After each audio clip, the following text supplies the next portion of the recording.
Hey everyone, welcome back to the Contractor Growth Network podcast. I'm Logan Shinholser, and today I have on Chris Lalomia, and Chris runs a handyman and a remodeling business where just the handyman side does over $3 million a year. He has 15 handymen. So we talked all about how do you balance having a handyman company and a remodeling company and all the operational and marketing logistics behind how to cross promote the two. Super cool conversation. So without further ado, let's jump on in.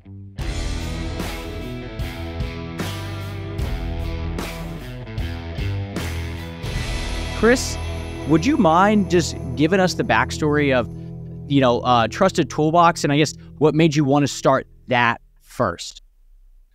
So I'm a corporate refugee, came up in the corporate world. My last job was at a local regional bank here in Atlanta. But I've always wanted to start my own business. I always wanted to since the age of 17. And I said, I'm going to start a business. And I want to make sure it was not going to get outsourced. And I started looking at things that were happening in the economy in 2006 and 7. And a lot of people started outsourcing the work around their home. So I said, all right, I got a great idea. And I started looking around and seeing, and I was going to do all kinds of other stuff, but I love working on houses. And so I started the Trusted Toolbox as a handyman concept and started that in 2008. Now, my timing wasn't exactly the best. If you remember 2008. Yeah. So timing's not my thing. So I started that because what I started to see was that there were a lot of franchise concepts in the space, which shows you that it's a fractured market in terms of delivery, but a lot of service demand was starting to build. Now in 8, everything went down and you really had to work hard. So I stuck with small jobs, small business, small losses, key point. Just to get my name out there and get going. So I figured this, and my marketing strategy was I had 2 trucks. I was in one, and I had a handyman in another. And 2 trucks looks like 4, but 3 looks like 9, 4 looks like 16. It's an exponential factor when you start to put together having that brand of a truck along with your marketing, and it really started to grow. So I started to build my customer base by going out there and being the handyman, but we put a professional spin on it. So my guys all wear uniforms. We communicate with the customers. We have a good process that we follow, all of that. So, because I know like the typical handyman that I think of, it's almost like the IT guy that comes out to the house. It's, the middle of winter, but they're wearing a tie-dye t-shirt, cargo shorts, and flip-flops. And it's just it's not this like appealing person that you're like, oh, excited to have them come out to the house. So I guess in your mind, why put a big emphasis on the professional appearance? And I guess, how did you come up with that process or that thought around like, hey, if we're going to do this, we're going to stand out in a different way? Yeah, it's a great question. Because again, what is a handyman? Well, there's all kinds of different definitions. Everything from that 60-year-old father-in-law who knows everything, who's retired, to in Atlanta, the Hispanic market is pretty big here. So you feel like you could grab a Hispanic individual and they bring them over to their house and do things. But it's a different level of service. It's all varied. And what I was striving for was more consistency, but also that professional approach, because I realized that our target market were people who the husbands probably didn't do the work anymore and the partners needed work to be done. So the spouses would say, hey, I need you to get this done, but I got to trust that who's coming into that house has that professional aura and that professional experience with, we would say, background check, we're fully insured, all that licensing, But customers aren't looking for that. They're looking to see, are you going to pick up the phone? Are you going to answer the phone? Are you going to give me an expectation? And then will you fulfill that expectation? Now I'll do that. Because I'm seeing, especially in home services, we get a break, right? We're tradesmen. Everybody says, hey, these guys can be dirty. It's okay. And we get away with it. But what's happening is we're not getting away with it as much as we used to, because everybody's used to the outsourcing model. Just think Uber. I mean, 20 years ago, if you wanted to get a McDonald's hamburger, you had to go there. Today, you can order it, have DoorDash bring it to you. So they're used to that service, and that's where we really have seen us grow and expand our business and be able to scale like I have. And with like the Trusted Toolbox, the model, is it you're really just doing one-off projects and growing your customer base wider? Or was it common that you're going to be doing a project and then you're coming back in 6 months because there's another one? I guess, what did that look like? The beautiful thing about the biz is that we do everything around the house within reason. The hard part around this biz is that we do everything around the house. Sometimes I tell people all the time, I wish I was just an HVAC guy. I wish I was just a hot water heater repairman or a plumber, but we're not. We do all kinds of things. But that's the beautiful thing. I can send one guy out and he can take care of your deck and fix your deck up. And here in the Southeast, we have a lot of pressure treated decks. But then somebody will call up and say, look, I've had a problem with my sink. I just need to get a sink changed out. Can you guys come here and change out the sink fixture? I can send somebody else within our team to do that who maybe has that specialty. So we can handle a lot of different things. So we get a lot of touch points with the customer, which has been great. Can you walk me through the logistics of that? Because that sounds like a logistical nightmare where somebody, hey, I just have a small honey-do list, which is my deck, my plumbing, and some, thermostat issues. I mean, that's 3 different specialties that you got to know, or are you having one guy that knows how to do everything and they're just tackling that at the house? And that's the difficult part. And you hit on it. I had to have a skilled tradesman who has knowledge around the house.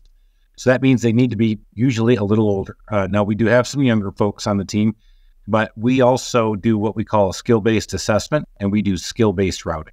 So based on your request, we try to pick the right guy to the right job on the right day.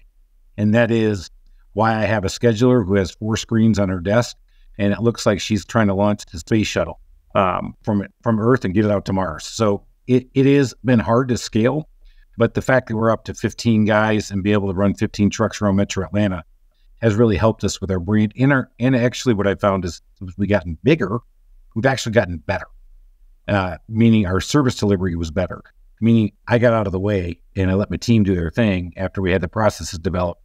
So we're able to deliver a consistent level of service around different projects around your house.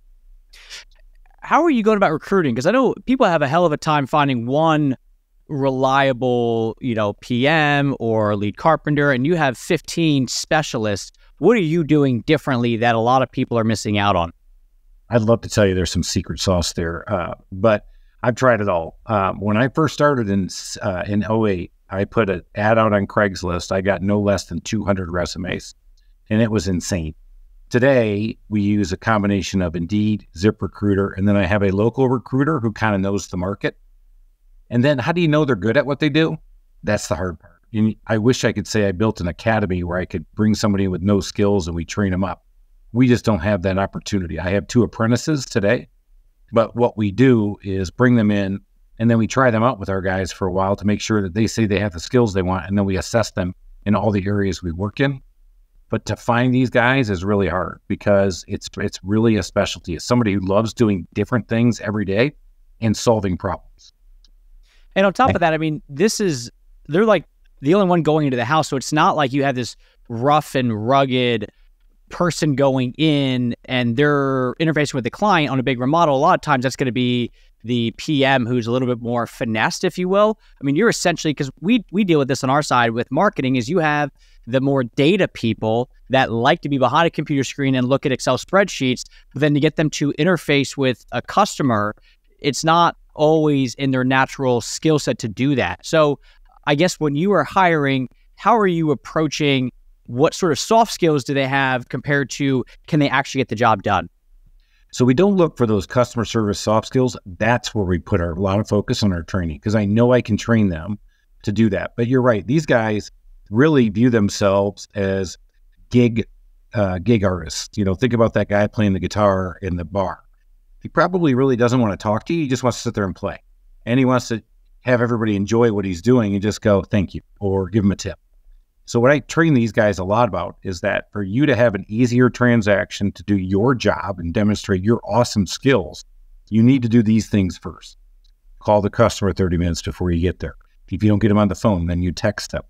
And then when you get there, you're going to explain to them what you're going to do. You're going to give them your plan. Even though you know what you're going to do, I want you to tell them. And then all you have to do is get them to sign off on what you're about to do, and you get to go have a great day. And that's where I get these guys bought into it because they started to see that it made their job a lot easier.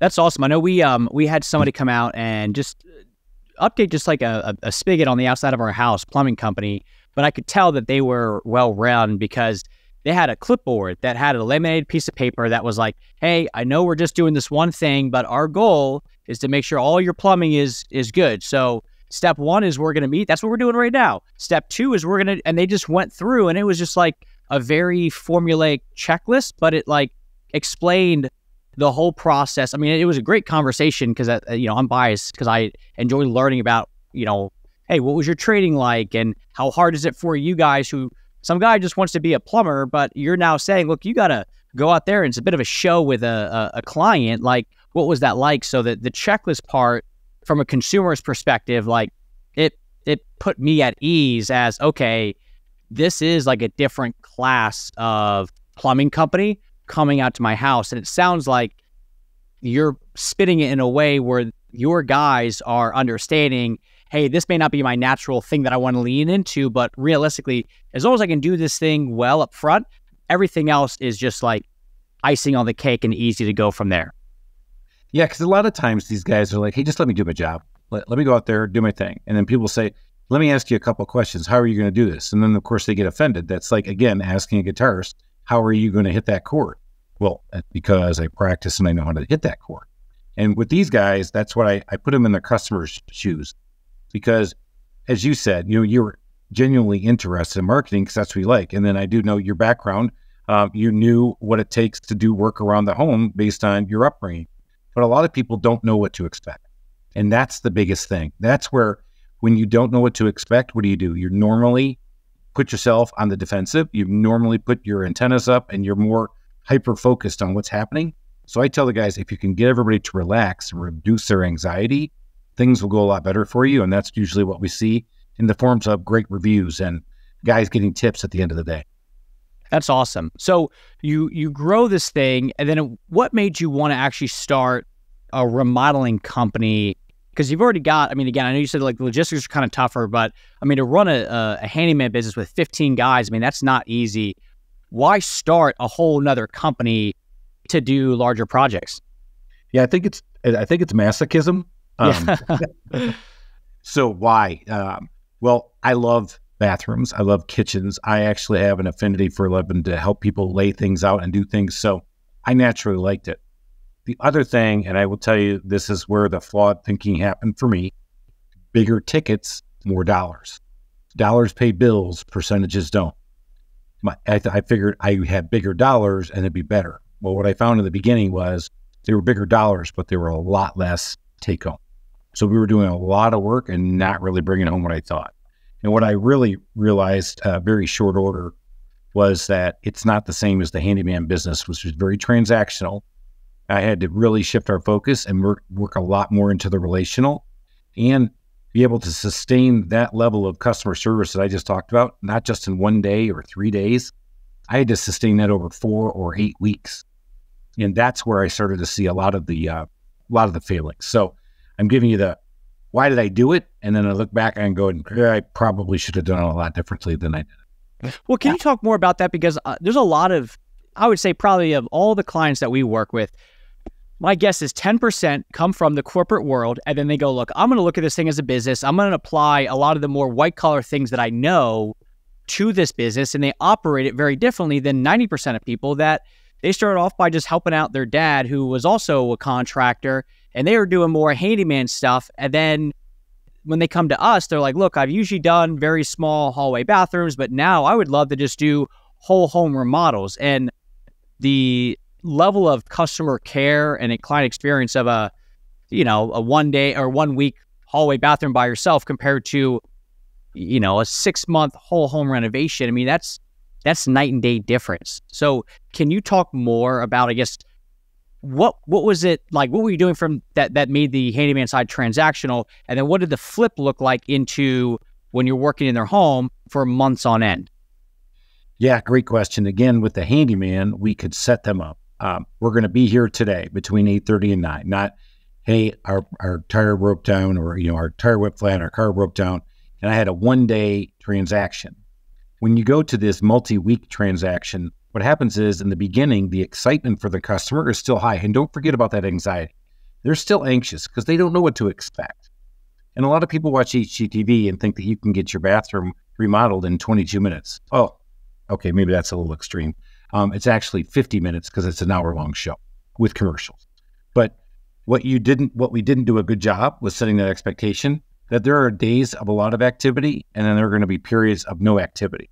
Like after you get done tiling, it's not a good time to have people in that bathroom because you want to make sure they don't touch the tile when it's set up correctly. And if you're doing it right, you kind of wait a minute. But the other thing was the scheduling of subcontractors. So as when we got into the remodeling world, more of our jobs were permitted. Therefore, I had to have licensed electricians, licensed plumbers. And you rely on them. And if they are off one day, the adage I use here in my company is that a lot of times what happens to our project management group is that one day becomes 1 week. So you had the plumber scheduled for Thursday this week. He couldn't make it. He was backed up on a job or whatever happened. So you go, okay, well, you're going to get him on Friday. Well, it turns out to be Monday or maybe Tuesday. Well, now you've lost 3 or 4 days. Actually, if you count it up, you've lost 6 days. And that's what I've been training my guys a lot about is that those weekend days, if you're not there, yeah, those are 2 days that count against you. And those are the 2 days customers are sitting in the house watching nothing getting done and they can't use their space. And all they have to do is worry about you coming back on Monday. So their anxiety goes back up. And that's what we found is that the finish is a lot harder than the start. So, because we went through this of not realizing that, hey, the crew starts, because we had a remodel at our house, crew starts in the morning and they show up at 10 o'clock. And I'm like, if they just started at 8, they would have gotten this project done much faster. Well, from 7 to 10, they're off, getting everything prepped, but we didn't know that. We just thought that they rolled out of bed and hit snooze and said, screw it, we're going to go after traffic. We're going to start at 10.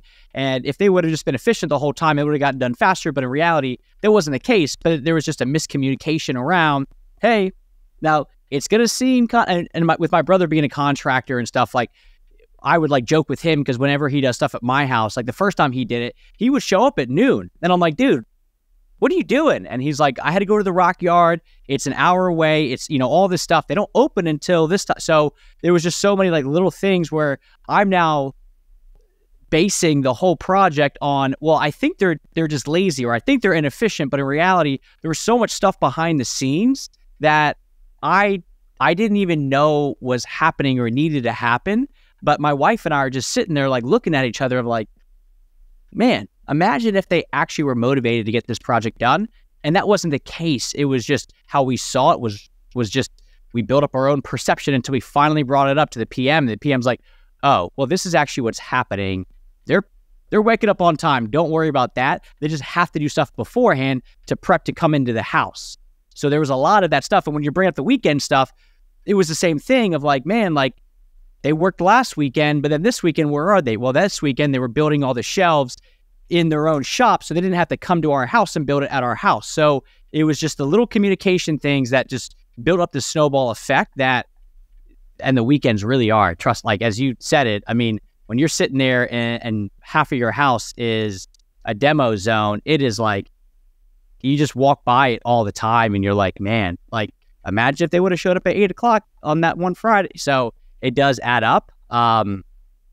So I get it. But I guess from you going from handyman to remodeling, a lot of the people that we work with, they're predominantly remodeling. And we talk about, look, if stuff's slowing down or if you're trying to, you have gaps in the schedule, maybe you could go out and do some handyman stuff.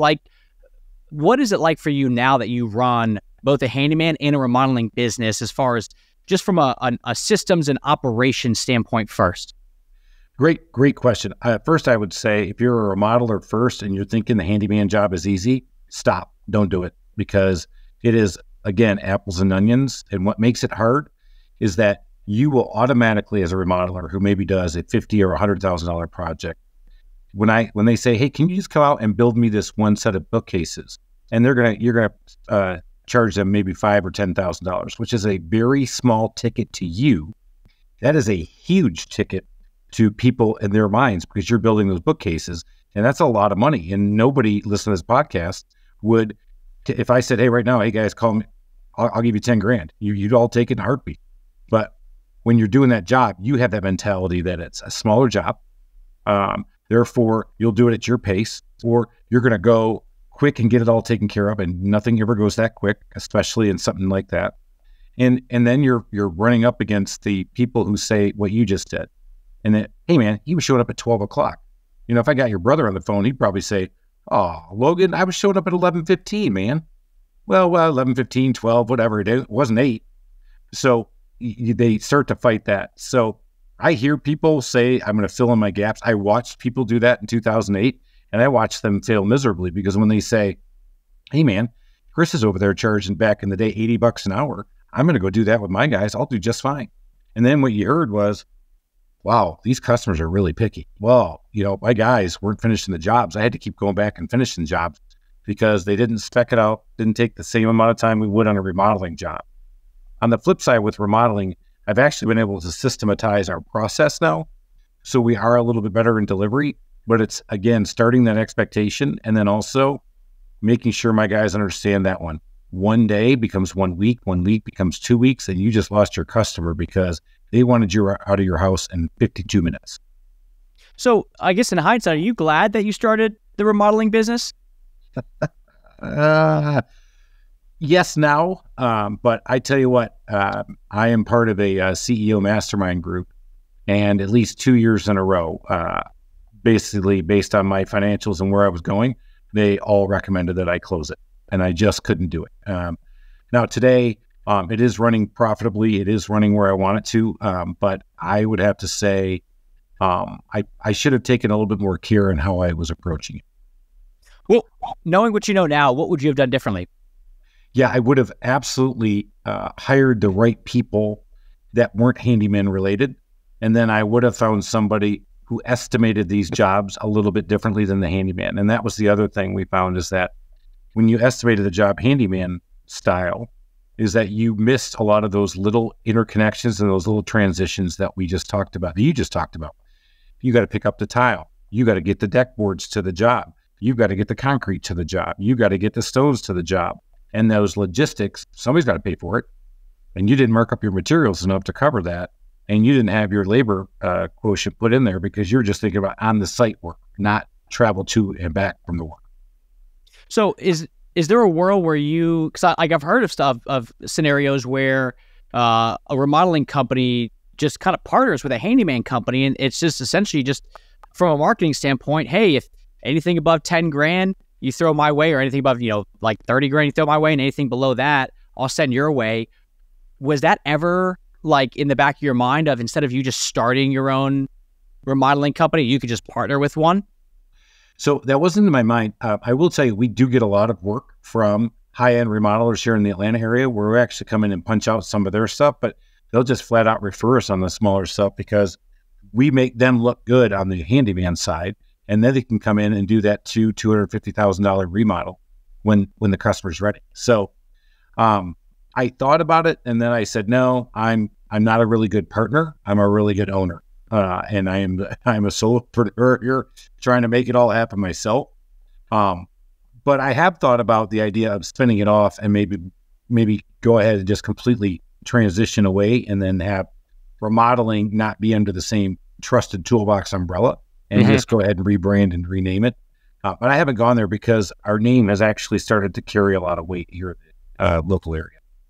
And from a marketing perspective, how do the two different businesses play together?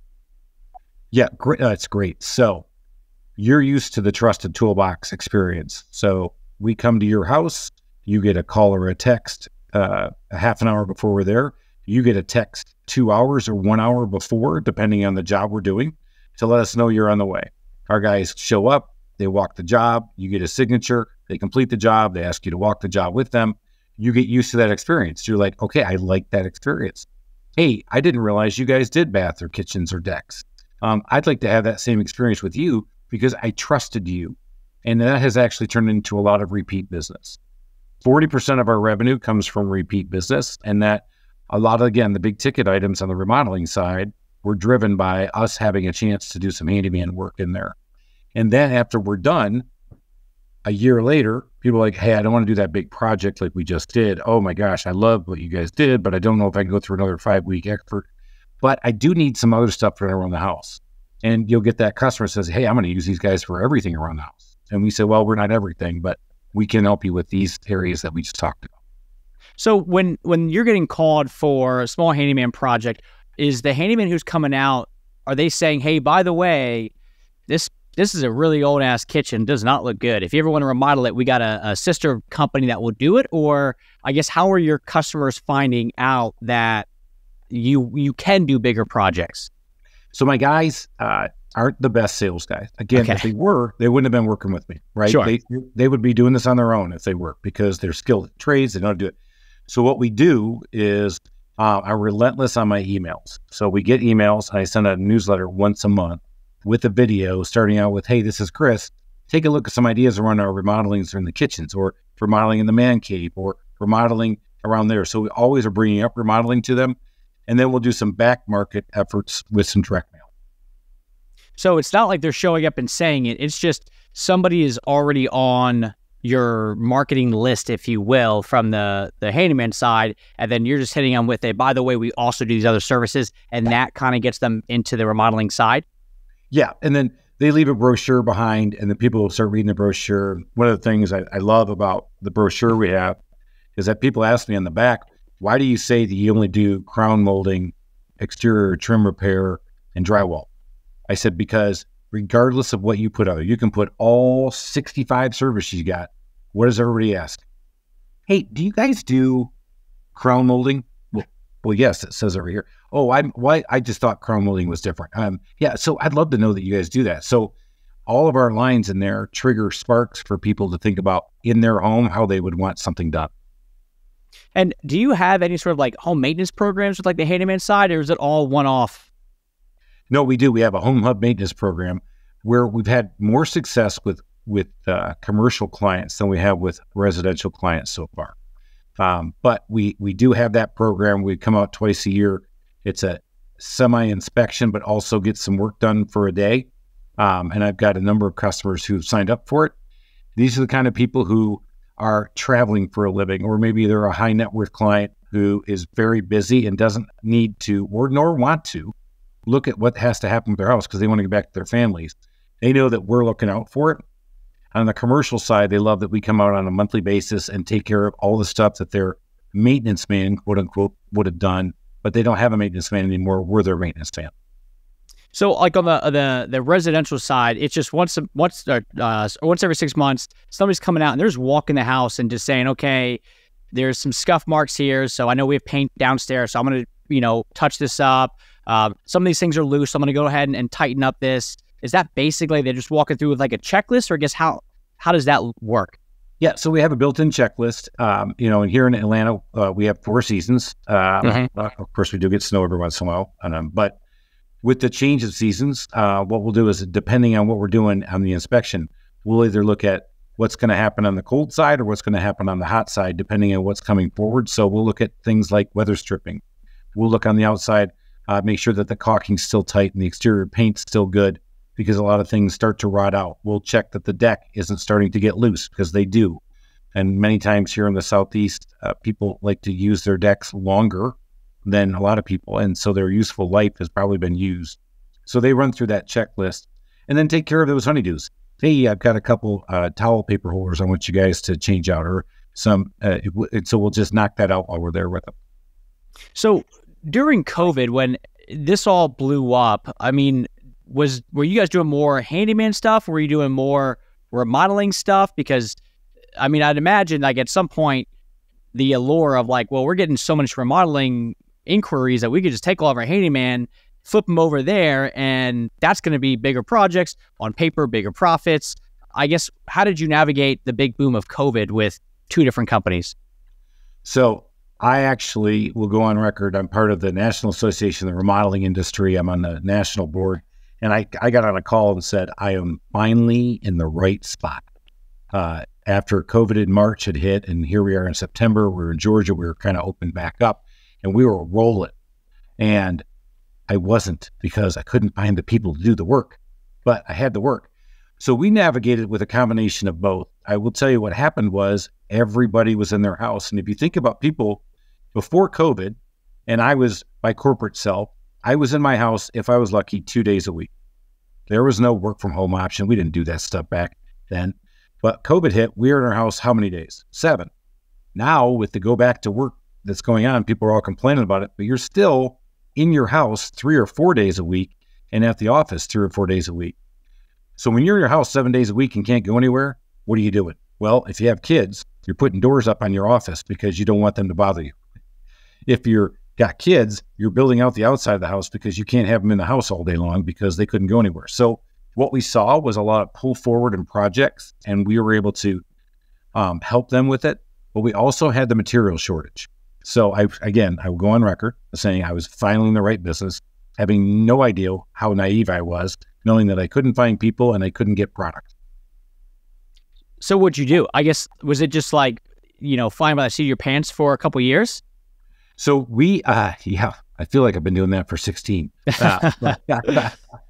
So it was navigating new problems, right? As an entrepreneur, if you don't get up every morning going, man, I'm going to solve some problems today and look forward to it, you're probably not going to be very successful. It's going to be tough. Back to your background, right? If you're going to stay disciplined, you're solving problems all day long. It's not just the discipline of getting up and doing it. You got to get up the discipline. And there's going to be something you're going to have to overcome. So that's what we did. I was doing things like going and pre-buying deck boards because you couldn't find them and store them in the back of my office. So at least I had deck boards to do jobs.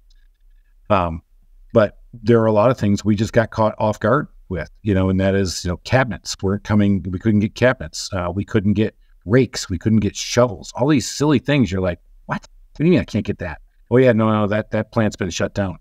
Or I can't get one part for a Kohler faucet because it's coming from Wisconsin. And right now the trucks weren't rolling from Wisconsin but once a month because they didn't have enough manpower to make the product. And so they had to prioritize that. So it was navigating, and thank God I did have a great national network that actually clued me into this pretty quickly. So we were able to navigate and work with it. But doors, people, hey, I see that doors in stock at Home Depot or Lowe's. And during COVID, none of that was in stock. And we were looking at things like 8 and 10 weeks that we usually get in 2 weeks. And just think about trying to logistically figure all that out. What did when you look back on the boom of COVID, and it kind of stress test pretty much every contracting company out there, what did you learn from it? Yeah, definitely learned the fact that we're always looking for talent. We're always going to stay ahead of that curve. I'm not going to get short again. So we're always looking for better. We're always looking for better talent. That's one. Two, we definitely have learned about keeping check of prices, because even after COVID, the price volatility that we had just a price raise, right? But now the price volatility is happening for all different kinds of reasons. Give you one esoteric example. Did you know that most of our cabinets here in the U.S., we take the product from the U.S., that's the raw trees, we ship them to Ukraine, they make cabinet panels out of them, and they ship them back. Well, what happened in Ukraine? I think we've all heard of that. It's crap. Hate that it happened. Well, guess who's not making cabinets anymore? And oh, by the way, those containers that went back and forth, they went up 3 times in price. So all of your inflation went up, and you couldn't get these cabinets. So then you had to shift and find cabinets from a different supplier and a different source. But then you had to check their quality, make sure those were good. That's just one of many things we had to figure out. Yeah, I've heard of that stuff with like I think they said like Russia like produces a lot of like the world's fertilizer, and a lot of the fruit that we get from South America uses Russian fertilizer, and I guess a lot of the reserves. My dad was telling me all this because now that he's retired, he's like somehow like a macroeconomics like he's just like, you got to watch all this stuff on YouTube. I'm like, look, Dad, this is some guy in his bedroom talking about this stuff. Like, I don't know if he's like the biggest authority in this space. But he was explaining just how it all works, and like you said, like the Russia-Ukraine war and the impact on the fruit, which then makes all fruit prices go up for the year after. So I would imagine stuff like that is, I mean, that's a job. I mean, that's like with us, like half of our job is just seeing what Google is up to today and keeping track. And it's gotten so crazy that Google eventually just said, like, look, we're not even going to bother updating you when we have an update anymore. You just got to figure it out on your own. So that's like, I always use that analogy to people of like, imagine if like, in the pond world, imagine if the way that you're supposed to build a pond changes 8 times a day. That's what our life is like over here. But it sounds like that was kind of like what was going on with you in COVID anyway, or at least like right afterwards too. Yeah, especially for the construction industry to move at the speed of technology industry. Just think about how hard that was for us. Because in technology, I tell people all the time, you want to age yourself really quickly, just go back and start talking about what you were using 10 years ago, because it goes so fast. So that's been the big learning. It's just keeping up to speed on the pricing, watching the volatility, and then watching how those numbers impact what's going on. But to tell you that cabinet, I mean, until I heard that, I did not know. All I knew is I couldn't get cabinets. And when I heard that, I was like, oh, well, it makes sense. But wow, who knew that the Ukrainian war would impact me here in Atlanta like that? Yeah. So getting back to the remodeling and the handyman side of things, let's say there's a remodeler out there, they're listening to this and they are considering, hey, I want to make sure I'm always keeping my guys busy because I have these subs, but I don't want to lose them because they're great subs, but I don't have enough work for these big projects that I typically have or I had over the past few years. So maybe I'll look into starting to do some side, handyman work. What would you talk to them about? Like what, I guess, I don't know, advice or conversation would you want to have with them before they jumped all in on that? Yeah, number one, I'd say, do you have a CRM system and do you have a scheduling system? Usually all in one will work well, because what we have the benefit of with remodelers, with subs who are repeatable and they know where they're going, is that I can do, you're going to be here Monday, Tuesday, you're going to be over there Thursday, Friday. In the handyman world, it may be, you're here Monday morning, but you have to be here Monday afternoon. Oh, you're making me move in between 2 days? Whoa, that's a lot. And to coordinate that is hard. And that's where the scheduling software was big. So that's one. Two, I would also really work on the expectations of what if I'm using subs or if I'm using specialty trades, what the expectations are.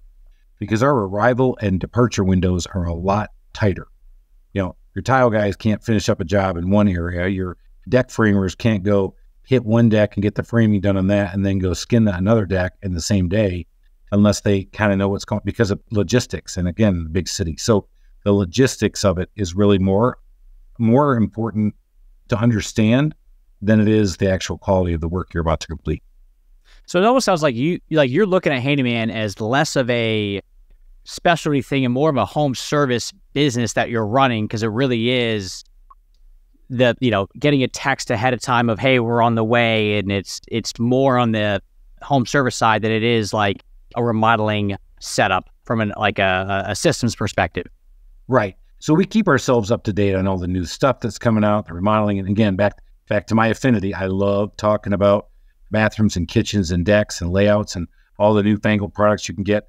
But really, that part is the part that I think we can achieve and do well with the team that I've got. What I really always stress on is the process of getting them into position. And one of our mantras in our mission plaque is we set everybody up for success. And to set you up for success, I've had to tell the customer what to expect, and then and tell them what to expect, and then what to expect, and then what to expect, and then you have to go do that. So, I mean, we've talked a lot about all the hardships of this. What is the best part about owning both a handyman and a remodeling company? It tickles all of it for me, because we just got done taking pictures of a kitchen and a bathroom that were stunning. And I got to go for the final pictures and work with the photographer, make sure it was all done. And to have the customer sit there and just tell you how much they love that space, man, does that not make you feel awesome? On the handyman side, what's fun is that we solve some pretty unique problems. People always ask me, hey, what's the most unique job you've ever did? And that for me was we had to put an emergency doggy door in because a lady's dog had become incontinent. She couldn't get him out because she was elderly. And we were able to pop a hole through a wall and build a small ramp so the dog could get out. But we had to have it done within 2 days because the dog was coming back from the vet. So those kinds of little problems are kind of fun to solve. And it's not just, hanging a curtain or coming in and touching up some paint. We're actually doing some other work. And that part really, I just love solving those problems.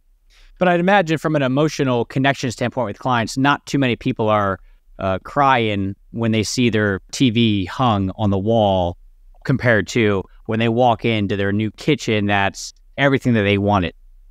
Yeah, I don't get the, wow, that chair rail looks so great. No, even chair rail doesn't do it for you. Oh, wow, I'm so glad you changed out that rotted door that used to be rusty and now it's a nice new door. No, not really. But what you do get is, wow, I'm glad, when I see these reviews that say from the time I called the Trusted Toolbox to the time the technician finished, I was thrilled with the service I got. That really satisfies the other part of my as an owner who built the processes and the systems, watching my team flourish in them, that part just sets me over the moon. Because that's one of the things that we talk to a lot of remodelers about is a lot of them sell. It almost sounds like a handyman side where they like, hey, when you get your kitchen done, we're going to communicate. We're going to be on time, on schedule, which is great. And that's almost expected, but it's still a 2-month project that is super invasive. They don't have a kitchen. So you got to, I mean, from us, like we're like, look, you got to sell the kitchen first. Like it doesn't matter how nice you are or how good your breath is when you show up. It's all about, this is an emotional thing. They're about to drop $100,000 and be displaced and feel like a stranger in their home for 2 months. You can't just go in there talking about, you're going to hit the timeline because that's kind of the expectation. So it's the flip of all this. So it really sounds, and I'm glad you're bringing this up because now I could be like, hey, look, the way that you're selling it is more of a home service-based thing versus, which is the experience more so than, they don't have to spend $100,000 on a kitchen. They could spend that on a lot of other things that would bring them happiness much easier. I had a customer who actually was awesome. He's in there and said, look, my screens are ripped up out here. I don't want a new screened-in porch, but I just need to get my screen, a ceiling fan, and a TV out here so that we can like it. I'm like, oh yeah, we'll take care of you. Man, I'll do this, I'll do that. He goes, what are you doing? I said, well, I'm gonna build you a screened-in porch. He looked at me, he says, no, you're not. You're going to allow me to have a glass of wine with my wife this fall, and she's going to actually enjoy watching her special out here while I get to enjoy the screened-in porch. I'm like, I hear you. I should have sold you in that screened-in porch. He goes, yeah, man, make me feel it. So in the remodeling, that's what we do talk about. The sales process. If you're calling me out for some handyman stuff, hey, can you fix this brick over here or do that, do this? I'm not going to sit there and go, hey, Logan, do you want this brick to look red? Do you want it to look orange? You're like, I don't care. It's on the side of my house. Just make sure that rats can't get in here, right? Or the squirrels or whatever.